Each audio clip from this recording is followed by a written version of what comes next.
Никогда бы не подумала, что для создания войлочного жилета мне понадобится помощь архитектора. Все дело в этом палантине. Казалось бы, что сложного? Разложил ткань на шаблоне, вырезал детали и можно приступать к работе. Но очень быстро стало понятно, что с этим рисунком такой номер не пройдет. Нужно было сделать так, чтобы город плавно переходил с полочек на спинку. Здания совпадали между собой, а вся композиция выглядела естественно. И вот здесь началась настоящая творческая задача. В какой-то момент пришлось проектировать город. Сейчас покажу, как нам удалось решить эту непростую головоломку. Для этого жилета я использовала шерсть мериноса 18-19 микрон, натуральные волокна льна для изнаночной стороны, немного матовой вискозы и два тонких шерстяных палантина размером 190 на 80 сантиметров. Именно палантины стали главным украшением этой работы. На палантинах был изображен один из самых красивых городов мира – Венеция. Рисунок располагался снизу вверх и встречался примерно в центре полотна. Именно это создало проблему. Если бы принт был зеркальным, работа заняла бы совсем немного времени, но он был напечатан только в одном направлении. А для жилета необходимо получить две зеркальные полочки. Стоило просто разрезать ткань, и город сразу ломался. Дома переставали совпадать, улицы неожиданно заканчивались, а композиция теряла целостность. Поэтому пришлось искать другое решение. После того, как шаблон был готов, я начала раскладывать палантин прямо на нем. Такой способ позволяет сразу увидеть, как будет выглядеть готовое изделие. В некоторых местах рисунок пришлось аккуратно разделить. Где-то я вырезала линию по крыше самого высокого здания, а там, где было только небо, сделала прямой срез. Это помогло сохранить ощущение цельного изображения после соединения деталей. Иногда приходится не просто кроить ткань, а буквально дорисовывать композицию с помощью ножниц. Честно говоря, именно на этом этапе работа ненадолго остановилась. Я переставляла детали, укладывала их снова и снова, искала удачное расположение. Мне очень хотелось сохранить самое высокое здание именно на правой полочке, чтобы при запахе жилета оно не оказалось закрытым. Но как только я находила красивое решение с одной стороны, сразу возникала проблема с другой. Тогда я пригласила свою подругу. По профессии она архитектор. И знаете, это был именно тот случай, когда взгляд человека другой профессии оказался невероятно полезным. Вместе мы долго обсуждали разные варианты. Даже мысленно перестраивали целый квартал Венеции. В итоге нашли неожиданное решение. Мы просто поменяли местами полочки. Левая стала верхней при застегивании. Благодаря этому удалось сохранить композицию практически без дополнительных вставок. Иногда изменение конструкции изделия оказывается гораздо проще, чем пытаться переделать целый город. Полочки готовы. На этом этапе уже можно увидеть, каким будет будущий жилет. Но прежде чем двигаться дальше, нужно аккуратно зафиксировать все детали. Для этого я использую обычные портновские булавки. Они надежно удерживают ткань на шаблоне и позволяют без смещения перевернуть всю конструкцию. С полочками мы справились. Казалось бы, дальше будет проще, но именно спинка оказалась самой сложной частью всей работы. И сейчас вы поймете почему. Если на полочках рисунок получился зеркальным, то здесь все совсем иначе. На спинке оба фрагмента палантина смотрят в одном направлении, а нам нужно создать впечатление, будто весь городской пейзаж – единое изображение. Более того, рисунок должен естественно продолжаться с полочек на спинку. Здесь возникла еще одна сложность. Шаблон имеет изгиб в области талии. Значит, нам нужно не только соединить рисунок, но и сделать так, чтобы дома остались ровными и не сломались вместе с изгибом шаблона. Именно поэтому Работа над спинкой заняла у нас даже больше времени, чем раскрой полочек. Чтобы добиться такого эффекта, нам пришлось немного изменить сам рисунок. Где-то убрать верхний этаж здания, где-то продолжить линию крыши, а где-то создать совершенно новый фрагмент, объединив детали из разных частей палантина. Конечно, все это делалось очень аккуратно. Наша задача была не просто состыковать рисунок, а сделать так, чтобы никто не догадался, что в композицию вообще пришлось вмешаться. Иногда материал сам становится вашим соавтором. Он подсказывает решение, которое вы не планировали заранее. И в такие моменты уже не просто повторяешь рисунок, а создаешь собственную историю. Когда композиция полностью сложилась, можно переходить к следующему этапу. Теперь наша задача подготовить материалы, которые помогут сделать переход между рисунком палантина и войлоком естественным и практически незаметным. Мне всегда нравится этот момент. Когда конструкция уже придумана, начинается работа с фактурой и цветом. Именно они потом объединяют все детали в одно целое. Для этой работы я выбрала капок. Это очень легкое растительное волокно с необычной, почти воздушной структурой. Оно позволяет создавать мягкие переходы, добавляет объем, но при этом совершенно не утяжеляет изделие. Мне нравится использовать капок именно там, где хочется добиться ощущения легкости и естественности. Если вы еще не знакомы с этим материалом, не переживайте. У меня есть мастер-классы, в которых я более подробно рассказываю об этом растительном волокне и показываю варианты его использования. Ссылки оставлю в описании. А сейчас покажу, как я подготовила его именно для этого жилета. Сам по себе капок был слишком светлым, а мне хотелось, чтобы он стал естественным продолжением рисунка на палантине. Поэтому я решила окрасить его в очень светлые оттенки, нежно-голубой и совсем немного розового.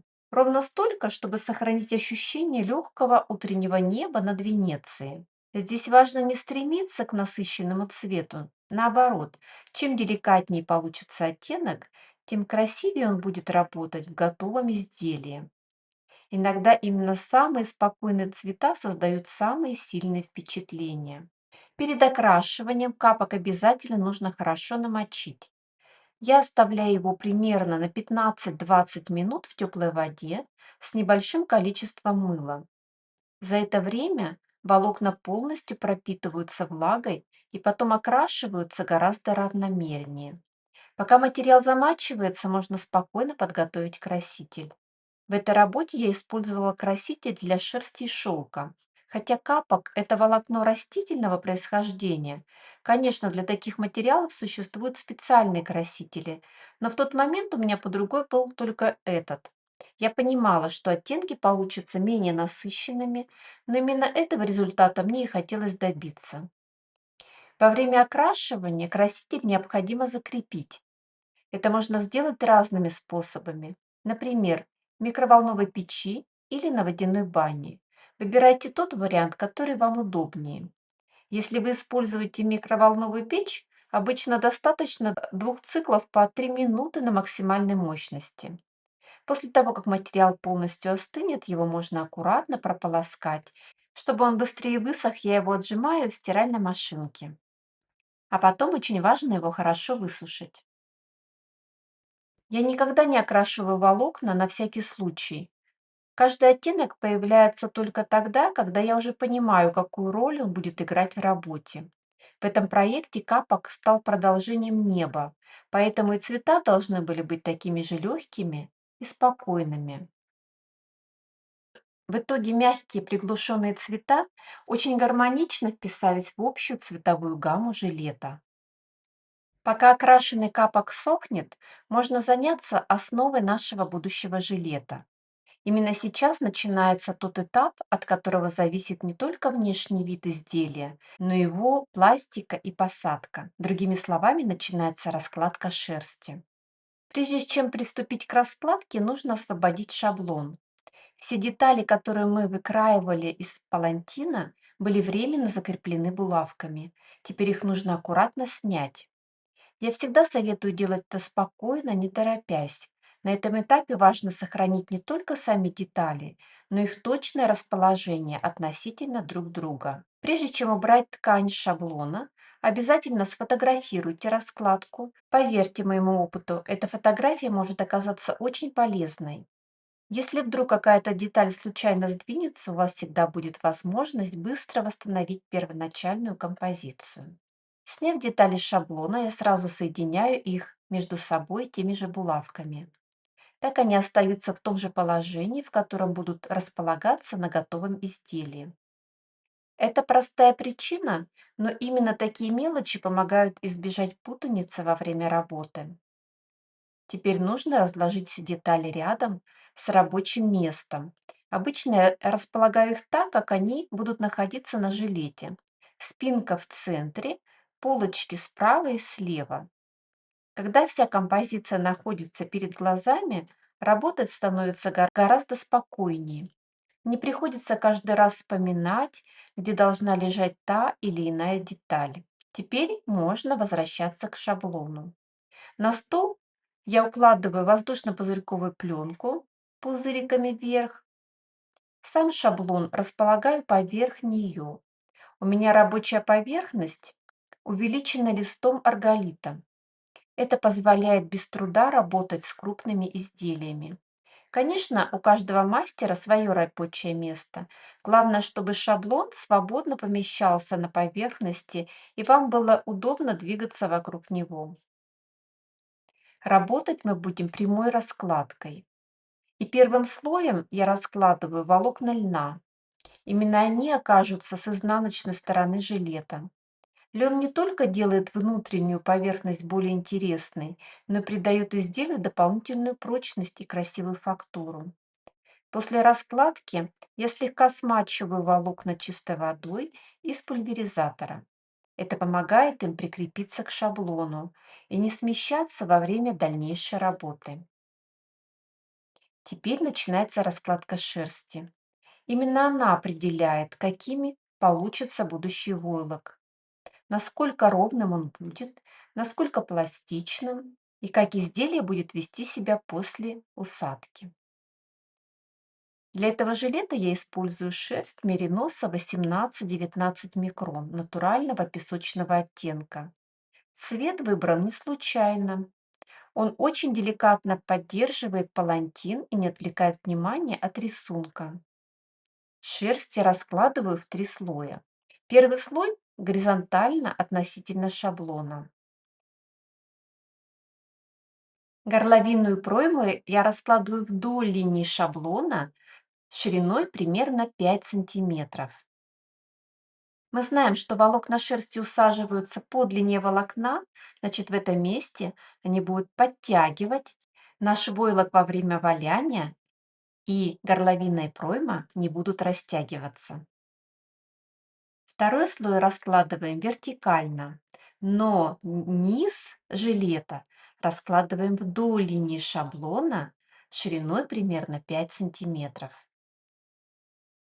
Если вы хотите приталенный жилет и у вас выраженная линия талии, то вдоль линии талии примерно 10 сантиметров раскладываем поперек шаблона. А третьим слоем весь жилет закладываем елочкой практически без перехода одной прядки на другую. Такая раскладка помогает получить прочный равномерный войлок, который хорошо держит форму. Для жилета это особенно важно, ведь изделие должно быть не только красивым, но и долговечным. Во время раскладки я никогда не думаю только о слоях шерсти. Я сразу представляю, как изделие будет выглядеть в готовом виде. Все слои разложены. Теперь их нужно аккуратно смочить мыльным раствором. Я всегда стараюсь делать это постепенно. Не наливать воду сразу, а дать шерсти возможность спокойно пропитаться влагой.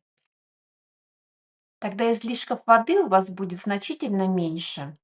Накрываем воздушно-пузырьковой пленкой пупырками вниз. Мне нравится прокатывать массажной скалочкой, чтобы шерсть хорошо-хорошо взяла в себя мыльный раствор. И раскладка сейчас получается гладкой. Подправляем выступающие шерстинки вдоль направления раскладки. И мы готовы переворачивать наш шаблон, подхватив двумя руками. Просто берем, переворачиваем на другую сторону, там, где мы будем раскладывать полочки. Если вы внимательно смотрели предыдущий этап, то обратили внимание, что в первом слое все открытые срезы раскладываем вдоль линии шаблона. Это помогает получить более аккуратный и прочный край после увалки. Вся раскладка, как и на спинке, состоит из 3 слоев. Первый слой горизонтальный относительно шаблона. Район груди раскладываем овалом. Второй слой вертикальный, а третий снова раскладываю горизонтальной легкой елочкой. Именно такая схема позволяет получить плотный равномерный войлок, и усаживаться он будет так, как нужно вам. Район талии во втором слое раскладываю поперек шаблона, но ни в коем случае не дохожу близко к самим бортам полочек, иначе в этом месте шерсть будет стягивать, и борта не будут ровными относительно своей линии. Это нам категорически не подходит. Смоченную левую полочку накрываем пленкой в качестве блокиратора и раскладываем правую полочку, начиная с волокон льна. Оп, и левая полочка уже задекорирована. Поэтому пока аккуратно отложим ее в сторону, защитив пленкой. Можно накрыть обычной или воздушно-пузырчатой пленкой. Затем аккуратно поднимаем ее и отгибаем в сторону. Вы видите, что под полочкой у меня проложена тонкая пленка-блокиратор. Благодаря ей деталь легко поворачивается, и при этом раскладка шерсти остается на месте. Это простой прием, который значительно облегчает работу с крупными изделиями. Теперь раскладываем правую полочку. Все делаем точно так же, как и на левой. Еще один небольшой прием, которым я пользуюсь практически всегда. Раскладывая ткань, я стараюсь, чтобы она совсем немного, буквально на 1-2 мм выходила за край шерсти. Во время валяния шерсть аккуратно подтянется к ткани, и по краю получится красивый ровный рубчик. Это совсем небольшая деталь, но именно такие детали делают работу аккуратной. После того, как ткань уложена, она хорошо удерживается на шерсти благодаря мыльному раствору. Теперь можно спокойно переходить к следующему этапу, не опасаясь, что рисунок случайно сдвинется. Прежде чем раскладывать капок, я делаю еще один подготовительный шаг. На шерсть выкладываю тонкий слой матовой вискозы бледно-розового цвета. Для чего это нужно? Основа у нас песочного оттенка. Если сразу разложить капок, этот цвет будет немного просвечивать и сделает участок более темным. А мне хотелось сохранить ощущение светлого неба на рисунке. Поэтому сначала я слегка осветляю этот участок с помощью вискозы. После этого голубые и розовые оттенки капока будут выглядеть чище, мягче и лучше сохранят свою прозрачность. Обратите внимание, что при открытых срезах вискозу раскладываю вдоль линии шаблона, точно так же, как мы раскладывали шерсть. Вискоза достаточно легкое волокно, и чтобы она не сдвигалась, мы ее смачиваем мыльным раствором, прокатываем скалочкой, чтобы хорошо-хорошо пропитать и прижать к шаблону. Теперь можно переходить к капоку. У нас подготовлены два оттенка – бледно-голубой и бледно-розовый. Раскладываем их небольшими облачками, свободно смешивая между собой. Не старайтесь сделать какой-то определенный рисунок. Гораздо важнее, чтобы переходы между цветами выглядели естественно.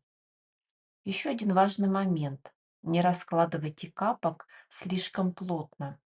Хорошо растягивайте волокна и обязательно оставляйте небольшие просветы. Мы закладываем усадку шерсти около 38%. Но капок– это растительное волокно, оно не усаживается. И значит, после усадки войлока волокна станут значительно плотнее и ближе к друг другу. Если сейчас сделать раскладку слишком густой, верхняя часть жилета получится тяжелой и потеряет свою воздушность. С помощью капока можно не только добавить фактуру. Им очень удобно немного изменить линию соединения ткани и шерсти. Сам палантин мы раскраивали практически по прямой линии. А теперь, используя растительные волокна, можно сделать этот переход более плавным и естественным. Поскольку декора здесь довольно много, перед дальнейшей работой я обязательно фиксирую его виброшлифовальной машинкой. Сейчас она нужна только для того, чтобы закрепить раскладку. На этом этапе долго задерживаться на одном месте не нужно. Предварительное приваливание происходит очень быстро. Теперь возвращаем левую полочку на место. Обязательно проверьте, чтобы между полочками оставалась пленка-блокиратор. Во время дальнейшего валяния она не позволит полочкам случайно сваляться между собой. Это обязательно нужно проверить именно сейчас. После этого накрываем работу большим листом пленки.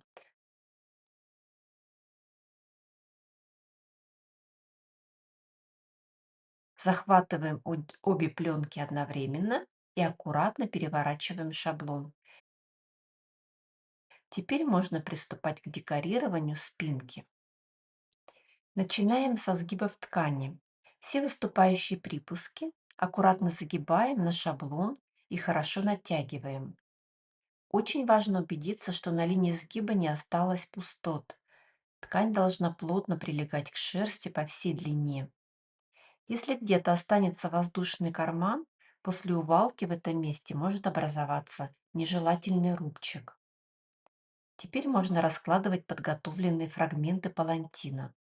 Укладываем их в соответствии с нашей композицией с небольшим нахлестом друг на друга.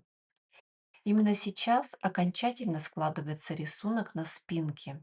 Обратите внимание на один важный момент. Места соединения ткани шерстью мы не закрываем. Делать этого не нужно. Шерстяной палантин прекрасно приваливается самостоятельно, а если сверху добавить шерсть, рисунок станет менее четким. Если в местах соединения получится слишком большой нахлест ткани, его лучше сразу аккуратно срезать. Тогда поверхность после увалки получится более ровной, без лишних утолщений. Когда одна сторона полностью собрана, я слегка прохожусь по ней виброшлифовальной машинкой. Сейчас наша задача не увалять изделия, а только закрепить мелкие детали. После такой фиксации они уже не сместятся во время дальнейшей работы. Точно так же заканчиваем декорирование всей спинки.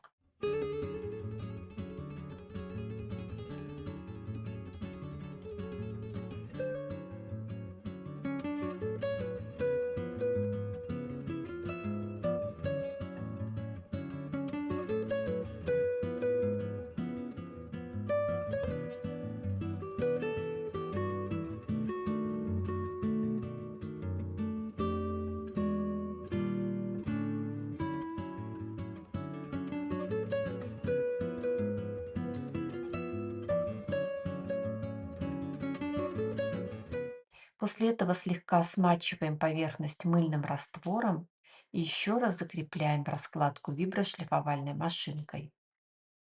Теперь снова переворачиваем работу. И настала очередь декорирования левой полочки. Следующий этап– оформление подборта. Мне хотелось, чтобы и в расстегнутом виде жилет выглядел так же интересно, как и с лицевой стороны. Поэтому для подборта я использую оставшиеся кусочки палантина. Подбираю подходящие фрагменты рисунка и раскладываю их по внутреннему краю полочек. В некоторых местах рисунок оказывается с изнаночной стороны ткани, но пусть вас это не пугает. После валяния это выглядит очень естественно.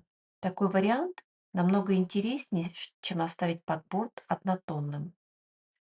Хочу сказать, что для подборта можно использовать совсем небольшие кусочки ткани. Многие переживают, что такие кусочки могут плохо приваляться. На практике это не так. Если ткань натуральная шерстяная, она очень хорошо соединяется с шерстью для валяния.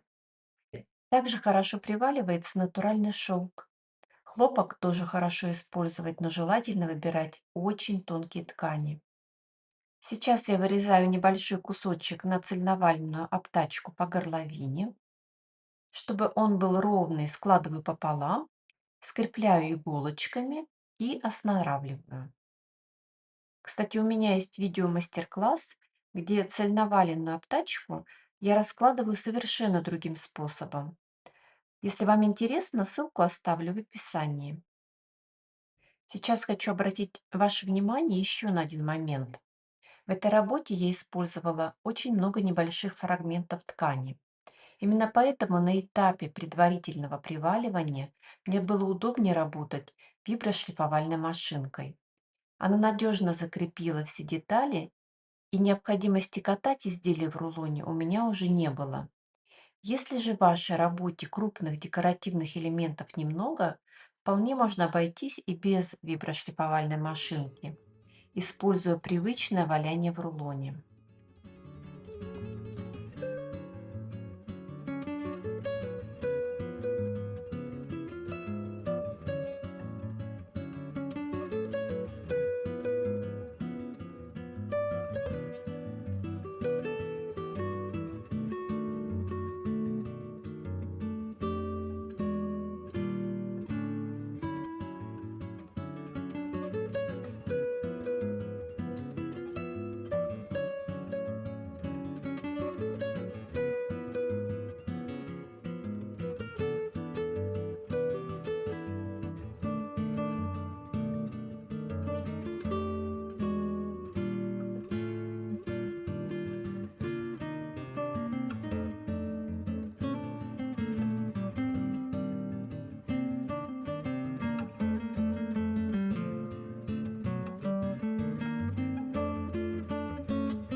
Когда все детали уже хорошо закрепились, можно аккуратно снять изделие с шаблона. Сейчас войлок еще достаточно пластичный, поэтому самое время внимательно осмотреть все соединения. В первую очередь проверяю боковые соединения. Если где-то начинает намечаться небольшой рубчик или неровность, именно сейчас ее проще всего исправить. Волокна еще очень подвижны, поэтому достаточно легко подтянуть их руками или при необходимости немного пройтись виброшлифовальной машинкой. Теперь можно переходить к притиранию. Работаем с изнаночной стороны. Обязательно надеваем перчатки. Если вам так удобнее, сверху можно закрепить их обычными резинками, чтобы вода не попадала внутрь. Перчатки нам нужны для лучшего скольжения. Сейчас войлок еще очень слабый, поэтому никаких резких движений. Мы не растягиваем его, не поднимаем и не перекладываем. Просто аккуратно притираем поверхность мыльными руками. Не спешите. Этот этап требует терпения. Обычно он занимает около 15-20 минут. Но именно сейчас закладывается прочность будущего войлока. После 15-20 минут притирания войлок становится плотнее, и можно переходить к следующему циклу валяния. Прогревание в теплой воде в тазике. Работаю одновременно со всем жилетом. Сейчас переворачиваю его, как бы стирая одежду. Я уже не боюсь, волокна у меня уплотнились. Но нужно обратить внимание, что после каждого этапа просматривайте края, чтобы они не подвернулись и не завалялись. Еще один прием, которым я часто пользуюсь. Если работа большая, не старайтесь закончить ее без остановки. Иногда полезно дать войлоку немного отдохнуть. После небольшой просушки войлок как будто запоминает ту структуру, которая уже сформировалась. Когда мы снова его смачиваем и продолжаем валяние, усадка идет быстрее и эффективнее. Войлок очень любит, когда мы его подтягиваем, выравниваем, разглаживаем. Все эти моменты нужно обязательно повторять во время валяния. Когда вы замечали, что полочки или подборта усаживаются медленнее основной части изделия, это нормально. Открытые срезы почти всегда дают меньшую усадку, чем середина полотна. Тем более мы ткань использовали с двух сторон, особенно на подбортах. Таким образом, усадка будет идти медленнее. В этом случае я использую очень простой прием. Прокладываю вдоль подборта две строчки толстой ниткой и слегка стягиваю их до того размера, который должен получиться после усадки. После этого продолжаю валяние уже с затянутой ниткой. Такой способ помогает направить усадку именно туда, где она необходима. В этой работе он особенно хорошо себя показывает. Подборд выполнен из цельного палантина. Ткань находится с двух сторон, поэтому его усадка действительно происходит медленнее. А с помощью нитки мы помогаем подборду по размеру догнать остальную часть жилета.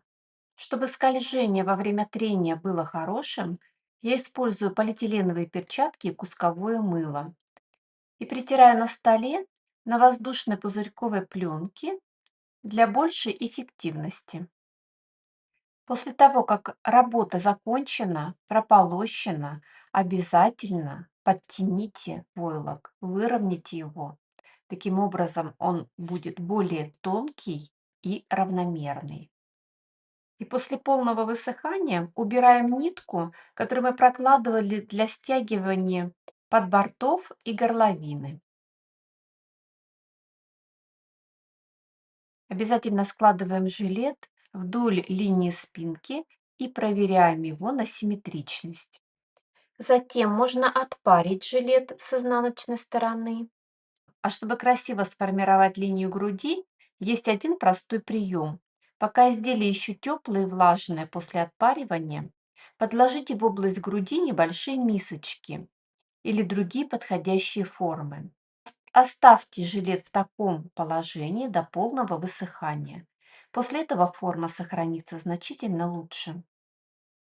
Для этой модели я рекомендую использовать не пуговицы, а пришивные магнитные кнопки. Они хорошо удерживают полочки, легко расстегиваются и не отвлекают внимание от рисунка. Мне хотелось, чтобы главным украшением этого жилета оставалась именно композиция из полотна. А теперь хочу показать результат немного ближе. Именно такую интересную поверхность создает капок. Это очень легкое растительное волокно. Оно практически не утяжеляет изделие, но придает ему живую объемную форму. ее хочется рассматривать и рассматривать. Если не знать, из чего она сделана, сразу даже трудно догадаться, какой материал здесь использован. А вот так выглядит изнаночная сторона. Волокна льна тоже внесли свой вклад в фактуру. После валяния они образовали легкий естественный завиток, который делает внутреннюю сторону изделия не менее интересной, чем лицевую. Благодарю вас за внимание. Буду рада, если идеи из этого мастер-класса вдохновят вас на создание собственных работ. Желаю вам творческого вдохновения и красивого войлока. Подписывайтесь на канал, нажимайте колокольчик, чтобы не пропустить новые видео. А на нашем сайте вы найдете все материалы по валянию и крашению из нашей студии войлока Демуазель. Как и обещала, все ссылки оставлю в описании к этому видео. С вами была Петрик Яна, студия войлока Демуазель.